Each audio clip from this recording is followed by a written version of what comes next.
Golden State Media Concepts Technology Podcast covers everything tech. The hottest mobile phones, tablets, games. We review it, rate it, test it. Whether you're Microsoft or Apple, Android or iPhone, we'll give it to you black and white. The Golden State Media Concepts Technology Podcast.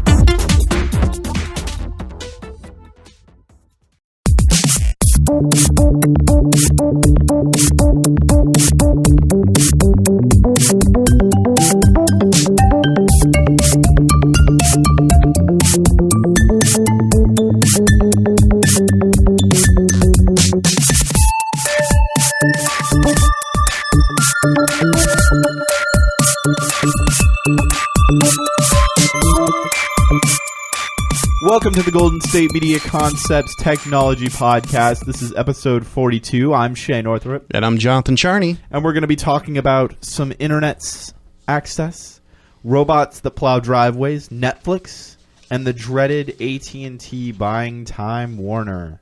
Why don't you start us off, John? Now, here's an interesting question for everybody out there in internet land. I'm sorry. Now, the question is this. Now, there's been this giant conversation about how people should have access to internet. And the question is, would you like it to be like a utility? You know, say really heavy government oversight, what they can and can't do. Would you like it what it currently does? Or what England and some places within England are planning on doing? What it's called the Universal Service Obligation. What it is when ensuring qualifying applicants are able to request a new connection to be provided at an affordable cost. So, for example, in the United States here, if you want fast internet, or matter of fact, if you want any internet in some rural areas, it's really expensive. There's a satellite internet company up where I live that for 40 gigs a month, you're paying like $100 and something. Wow. And so it is not cheap. So what this would be, if you actually qualify for this, it's a minimum requirement of 10 megabits a second. Yeah, you heard me right, 10 megabits a second. In some places around here, that's high-speed internet in the United States. So this is being something that's being voted on in some local councils throughout England and Wales. Now, currently, British Telecom, for example, offers subsidized phone and broadcast packages to qualified consumers, but the LGA proposal would require all providers to offer similar services part of UK's government universal service obligation. Now, this should be paid for in taxes and tariffs and probably some sort of VAT tax. Now, what they're saying is something I think Shay and I definitely agree on, is good digital connectivity is a vital element of everyday life for residents and can help cut household bills, shop for online cheaper goods, and stay in touch with people. Now, what do you think, Shay? I like the idea of net neutrality in theory, so I would kind of probably go more along that line, but I do really despise how the internet works here in the States. I don't really like the idea of the government getting involved. So you're not a big fan of the utility type of thing? Yes, I'm not a big fan of that. But at the same time, I do think that there are some government regulations already on internet services that make it a problem for everybody anyway. So when you say net neutrality, what do you mean? Because net neutrality is where they cannot block your content. They're not allowed to. So if you're like, they can't push revenue towards other sites, essentially. So basically, they can't slow down your content based on what you're looking at. So basically what you're saying is they're a platform and they have to be agnostic that anything comes through their pipes, as it were. Yes, exactly.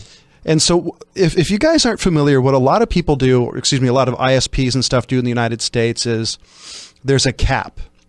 And say Comcast, AT&T, Time Warner, name the actual ISP. What they'll do is they'll say, we have this new online video streaming service that we know you'll love. So you can watch as much of our content on this streaming service as you want. But if you watch YouTube, that's going to go towards your cap. And that's not uncommon here at all. Yeah, it happens all the time. I kind of also hate that, like, the state or a county can't set up their own internet service. I think that's a little ridiculous. And this is something that's harming Google, for example. What Google usually does is they go alongside the government, the agencies and the county, and say, hey, we would like to do this. Now, what people are using against this is they're saying, oh, no, you can't do this. You're setting up your own internet when it is against the law to do so. It's really funny, too. I had a teacher back in the day when we were talking, because there was a big debate about net neutrality in the Supreme Court a couple of years ago. I don't know if you remember this. But not really. I had a teacher in college who was saying, if they don't pass net neutrality, if net neutrality doesn't become a thing, somebody needs to just build a new internet. And I'm like, okay.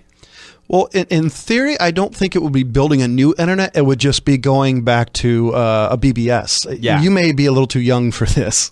No, there are still people that actually go out of their way to build those still. If you guys don't know what it is pretty much what it is it's basically a bulletin board system. That's what BBS actually stands for. And you would call into somebody's computer.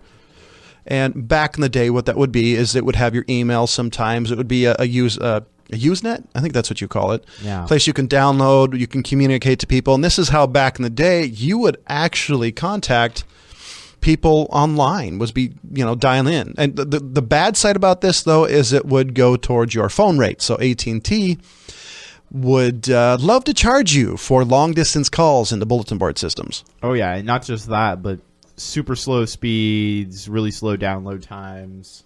Now, I like the idea of the utility type of internet because, in theory, it would be heavily regulated in the fact that Comcast, Netflix, whoever couldn't do these packages like I talked about, saying that you can go to certain websites and it will go against your cap. On the other hand, does that mean more censorship? That's what I'm mostly afraid of. I'm afraid of censorship, and I am afraid that it might turn into, so like with SMUD, which is our electric bill, it goes to how much you use. Mm-hmm. And how much you use can really affect your bill. I don't want that to be the same thing I like flat rates when it comes to internet because I use the internet a lot. Well, see, here's the interesting thing. I totally agree with you up until recently where Xfinity/Comcast put a 1 terabyte monthly cap on everybody. Yes. That's not too far away from what the power company does. Now, you could argue that caps are arbitrary on the internet because it's not costing them a whole lot of money because they've paid for their equipment. They've done all the costs. Now, is this something they're saying, okay, we're going to have to do this down the road to pay for upgrades? I mean, that conversation can definitely be had. I think they definitely make more money than they need, though.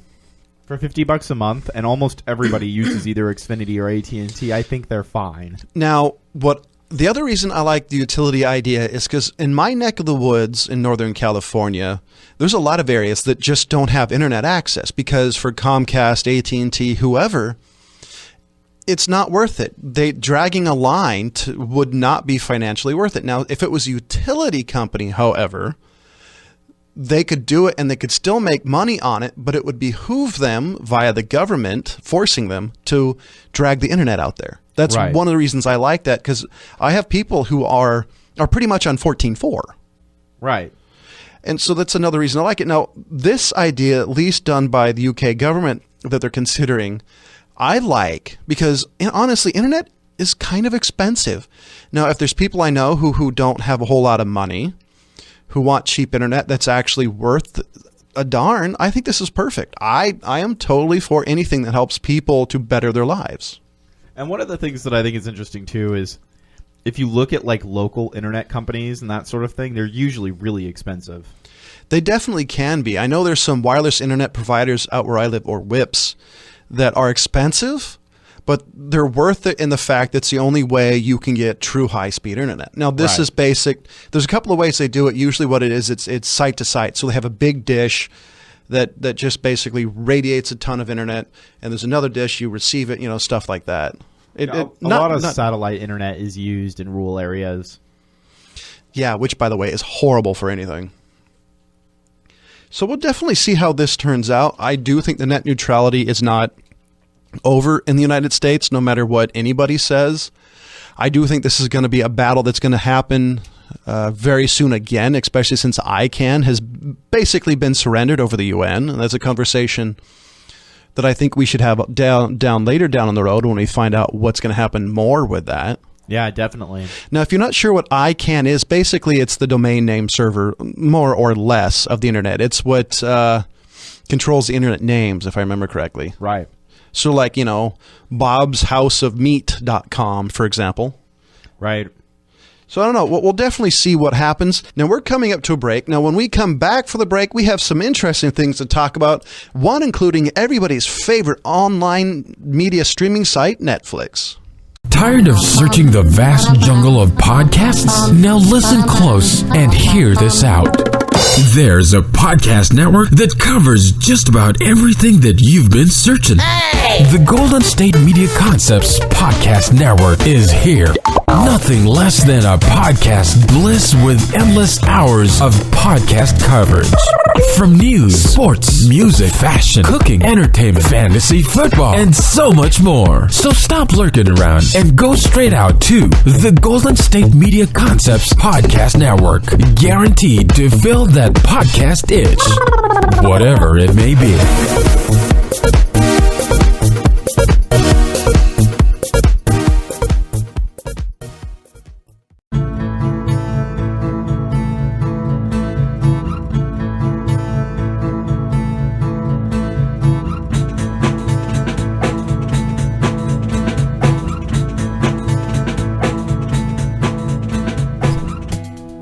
Welcome back to the Golden State Media Concepts Technology Podcast. I'm Shay Northrup. And I'm Jonathan Charney. And this is episode 42.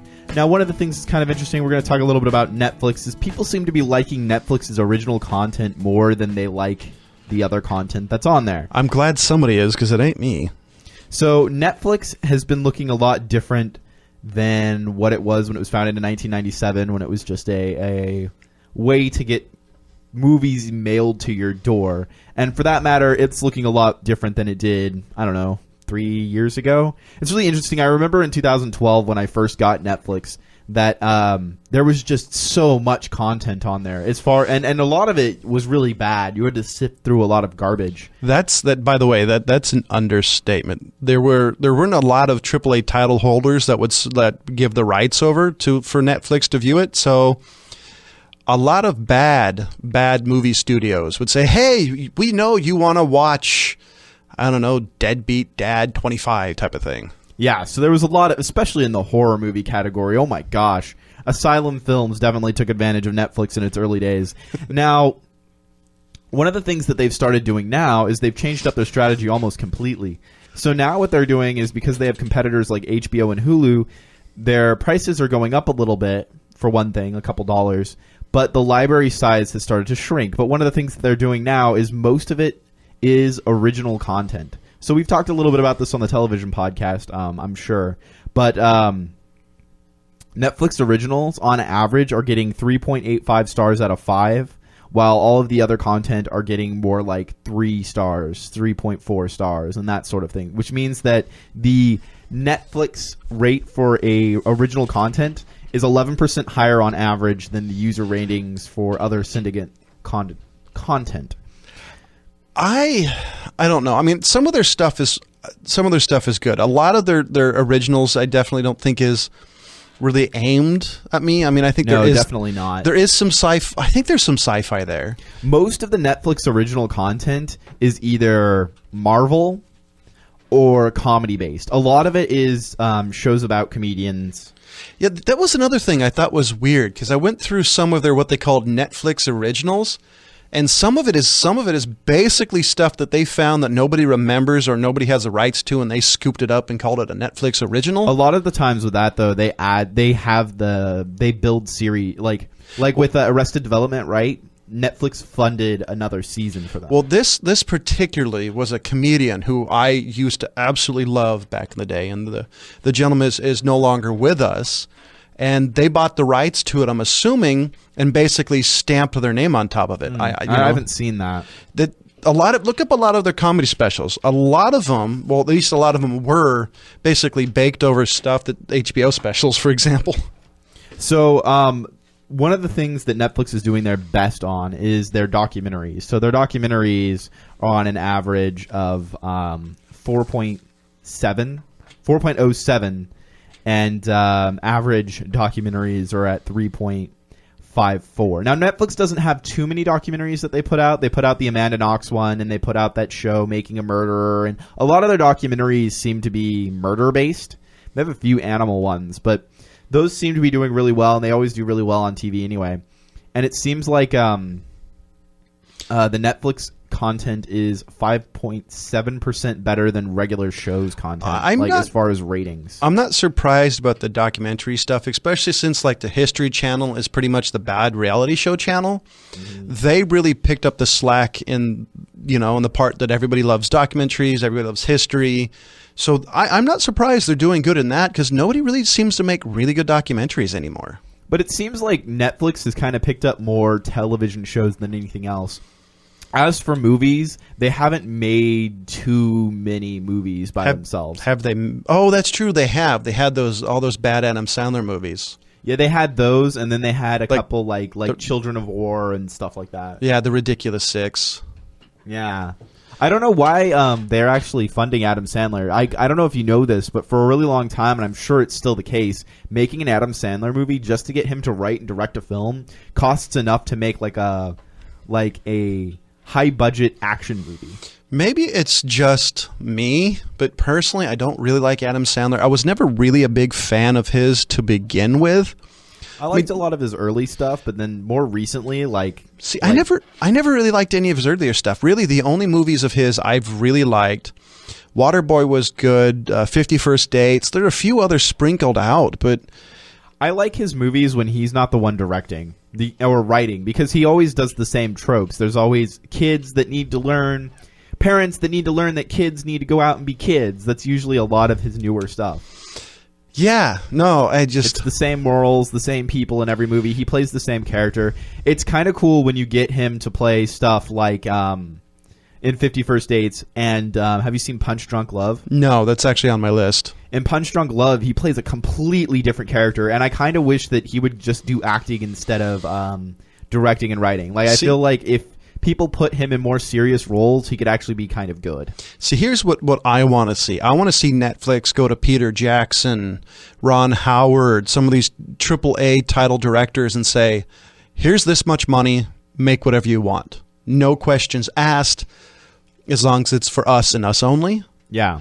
That's what I want to see. Or go to I'm not sure how much money they would be making off of that, though. Or for example, go to an up-and-coming director. Say there's an up-and-coming director who is just kind of peaking. He's gotten everybody's curiosity, but just doesn't have enough chutzpah to make a AAA title. Have Netflix go to him and say, we'll give you this much money to make whatever movie you want, but here's the deal. There's always going to be strings attached to it. That's essentially what they're doing. But not with Adam Sandler. I'm sorry. Yeah, he's not the only one that they're doing that with, though. There's a lot of other people that they have been given opportunities with Netflix. See, that's really what I want to see. But on the other hand, I'm not traditionally a big fan of comedies. I want to see a sci-fi movie. I want to see hard, bleeding-edge sci-fi. I want to see an action movie that's actually good and not some hashed over remake of 1970s, 60s, or 80s movie. Right. And I think one of the reasons I'm such a big fan of short films is the directors do that. Now, I want to see Netflix do that. I have a website that I need to show you. It's called cursor.tv. I think you would really like it. It's a web series channel for the internet. It's just a bunch of web series, and they're all sci-fi and action based. Now, going back to the point, one of the things that I think is really interesting, and I thought I'd bring it up to you, I read an article the other day talking about how all of the Jessica Jones episodes for season 2 are going to completely be directed by women and women only. I read that, and here's my thought, and this may be a little bit controversial, and I'm truly sorry, is the fact if they're doing it just to do it and to be somewhat controversial, I don't like it. If they're doing it to highlight up-and-coming female directors who may not get a lot of press, I think it's a good move. I do think they're also doing it just to do it. I think they're doing it for the publicity. Female directors are really popular right now in film because we haven't had a crazy ton of them in the past. Now, I think that it is kind of interesting to note, and I do like the idea because the show Jessica Jones does feature a lot of like feministic ideas, although I don't think it hammers them as hard as a lot of people like to think. Like, just because you're showing off men's bodies doesn't mean that your show is feminist, because 80s movies did that too. Like, you saw so many butts of dudes in 1980s movies. But the side thing of that, I think, would be I think it is kind of true in Jessica Jones that it's really it's basically it's coming from a female POV. Yes. And so a lot of it I could see, because if you actually watch the show, it's coming from her perspective. So, of course, it's going to be like that. Well, and there's nothing wrong with that. I just don't think that it's actually like full-blown feminism. But the thing that I think is kind of interesting, and I know like a lot of people are kind of upset about this whole idea because they're like, well, if it was all white men directing something, wouldn't everybody get mad? If it was all black people directing things, wouldn't everybody get kind of mad? And it's one of those situations where I think it honestly doesn't matter. Not to me. I mean, I applaud them for doing it. I'll be interested to see what the rest of the world thinks. But I think it's just a publicity stunt, honestly. It is. I mean, pretty much the way I've always thought is find the best person that fits your needs. If the best people that fit your needs, because this is starring a woman from a woman's point of view, then yeah, obviously you need a woman director. Because honestly, a male director probably wouldn't get whatever the story is. I think that they could. I just think that it might be done wrong. I've seen a lot of films, especially on Netflix, that are trying to portray feminism, but it's a male director that completely misses the mark. Like, for example, Contracted and Contracted 2 are perfect examples of like them kind of trying to hit feminism, but like missing the dartboard completely and throwing a dart at the wall. Really? Same thing with Teeth. If you've ever seen Teeth, they try to do this like big feministic thing, but it doesn't work. It feels misogynistic. Well, we'll definitely see what happens. And ladies and gentlemen, if you like that next season Jessica Jones or you hate it, let us know at the Golden State Media Concepts Technology Facebook page, or the one for television. Yeah. Television will hear you out too. We'd be really curious to see what you guys think.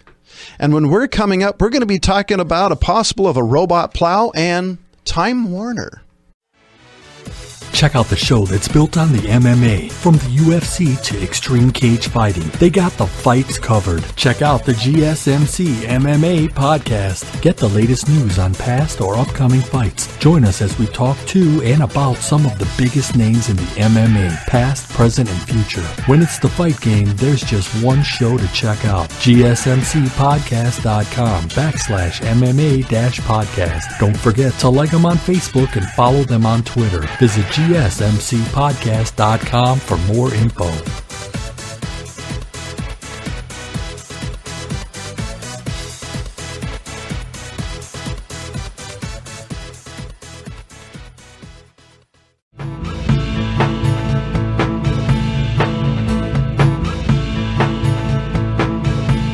Welcome back to the Golden State Media Concepts Technology Podcast.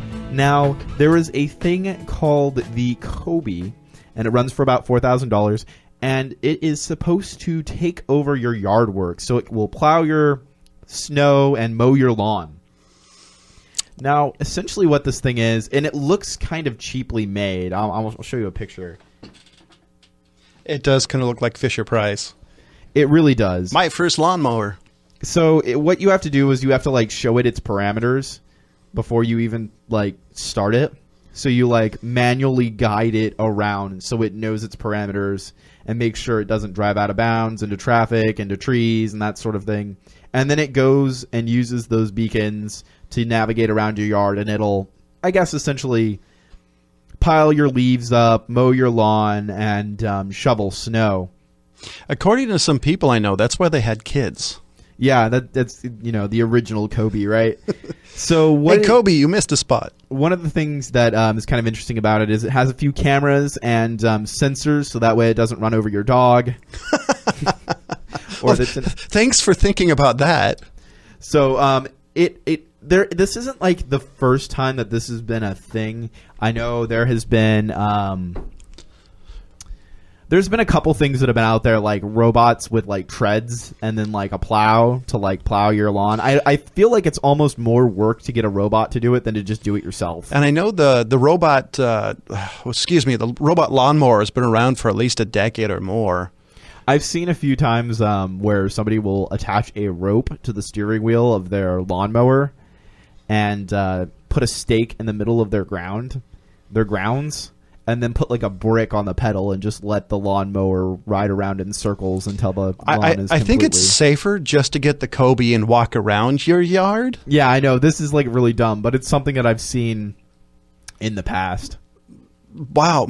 Dude, if you're doing that, more power to you and your insurance broker. Yeah. And if I got to say, if I had a really big yard, this would be something I could see using.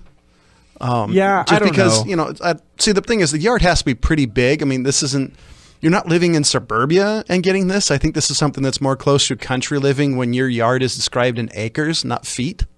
Essentially what this is like, it's basically a Roomba for your yard. But if you live in suburbia, I don't understand the point of it. I don't know anybody in Sacramento whose yard work is so hard that you have to buy basically a vacuum, Right. I don't know. Would you get this? Definitely not. It seems kind of dumb to me, honestly. I don't like snow, so I've never had to plow anything, thank God. But I don't know. I really don't understand the point of this. I don't get it, really. Yeah. I think it might even work better because I've seen a lot of homemade ones where they're on treads or they have like snow tires and that sort of thing. I'm wondering if you could build one that's remote controlled. I think that would work a little better. So I have an idea. So imagine your parents when they get a little older and they can't, plow or they can't do yard work anymore. This would be perfect. Say for some reason you're just too busy, your kids are too busy. You set this up for them. This trims the yard, rakes the leaves, plows the driveway so they can go out. I suppose. It kind of reminds me a little... That whole scenario reminds me of a movie I saw on Netflix once called Robot and Frank. So what they do is they actually buy their dad a robot because he has Alzheimer's, and it's supposed to help him learn to... get a little bit better, to help him with daily tasks and that sort of thing. Well, Frank is a former jewel thief, so he teaches the robot how to steal, and they go and they steal things from people that they don't like. That's hilarious. It's actually kind of a cute movie.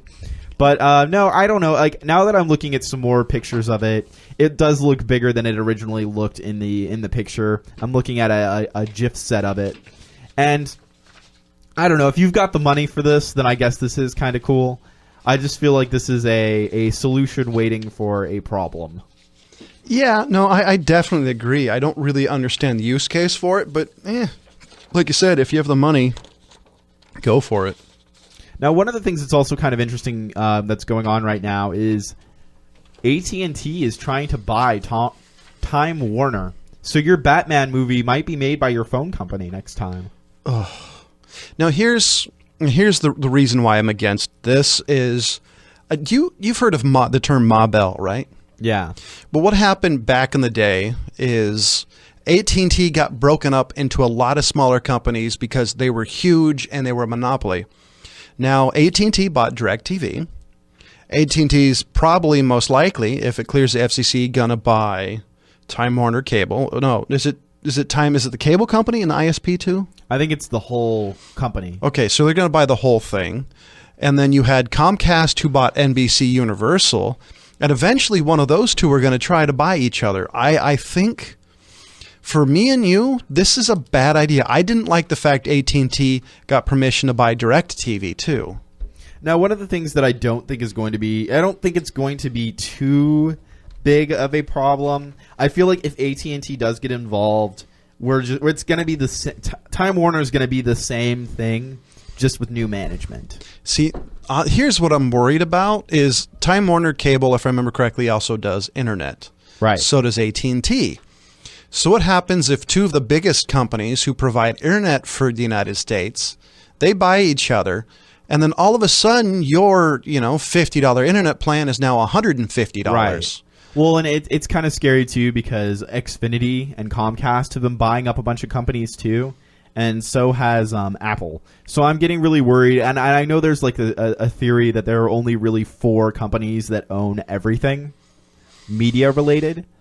I'm more worried that that's going to become more and more apparent, like that we're going to get fewer and fewer companies. Apple buying companies doesn't bother me as much because Apple has a history of buying companies, obviously dissolving them, but using the technology and using it well. Yeah, I feel like AT&T is just going to leave things status quo and rake in some money. That's the thing I'm going to see is they're going to say, hey, they have an internet plan for $50. Let's raise that $20, put a cap of 250 gigs, and call it our low-cost plan. I just don't like it. And maybe it's the tinfoil hat in me. I don't see anything going well with this. And I really do hope it gets shot down. Now, it really depends on your Congress critter, honestly. I mean, the FCC can approve it, but if you don't like this in the United States, you need to talk to your congressman, whoever, and say, we need you to look into this, because honestly, that's why you elect them. I saw a clickbait post, and I'm not sure if you guys are familiar with clickbait, but clickbait is all that stuff that says, like, hot Russians looking for husbands, and that sort of thing. Like, things that catch your attention, so you click on them, like these weird photos from the 20s. It's called social engineering. It's things that they know you're going to click on just by the title. So I saw a clickbait thing the other day, and I didn't click it, but I always love seeing these things. I see a lot of them on Yahoo. Now, it was saying that a vote for President Trump will ensure that Time Warner is not bought by AT&T, as if the president has anything to do with this. Honestly, Barack Obama, the current United States president, could probably, I don't know, stop it, but if he was against it, he could definitely, I think, get things in motion and say... yeah. But to say that, like, he's going to do this even though it didn't come out of his mouth, that sort of thing. Now, to get off the politics side of it, we're kind of running to an end of this podcast. I know we talked a lot about the negatives, and I do kind of believe of looking at the positive and cons of everything. One of the positive side things about it is they could potentially make internet cheaper and maybe get faster. And maybe we'll get some better DC movies. Hopefully. Because I think I liked Suicide Squad and I liked Batman vs. Superman. I know a lot of people didn't. But with AT&T involved, they might be kind of pushing more things to do a little bit better. Like Warner Brothers, I think, is a little bit too scared of their own stuff, so they don't put out all of the content. They cut it back a bit. And I think if AT&T gets involved, they'll be like, that's obviously not working, so we're going to just release the whole thing. So this could be beneficial. I'm personally on the part of I think this is going to do more harm than good. But we'll see. I definitely think this is something that this is going to be... I'm definitely not a fan of it. I don't like this idea. I'm very scared of this idea, but I feel like there's just nothing I can do. No, I agree. I thought the same thing when Xfinity bought NBC Universal. The back of my mind was this is going to be dangerous. So far, it's kind of been status quo. So let's hope that it's going to be status quo or better. But ladies and gentlemen, Shay Northrup and I want to thank you for listening to this week's episode. You can catch other episodes at gsmcpodcast.com or what other places? You can find us on Stitcher, SoundCloud. You can find us on gsmcpodcast.com. And you can also follow us on Facebook and Twitter. Please hit us a line. We want to hear what you think. Did you like the show? Did you not like the show? Do you disagree with us? Please let us know. And for Jonathan Charney and Shay Northrup, thank you for listening.